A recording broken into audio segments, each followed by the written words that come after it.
زين، أداهم مو زين أبد، ما شفت لعب من عندهم. والله كانت المباراة شيقة وتمنيت أنا فوز المنتخب العراقي.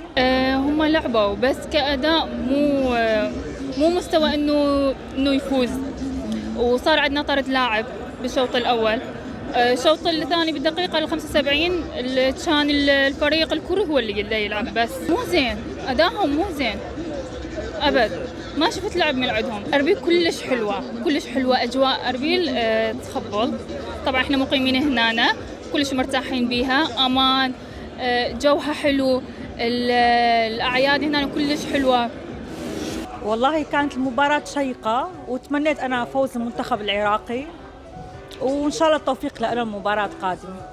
كان مستوى جيد، كان مستوى جيد وتوفيق المباراة القادمة. باكستان الوطن الثاني لنا نحن السوريين، والشعب العراقي والكردي كتير طيب.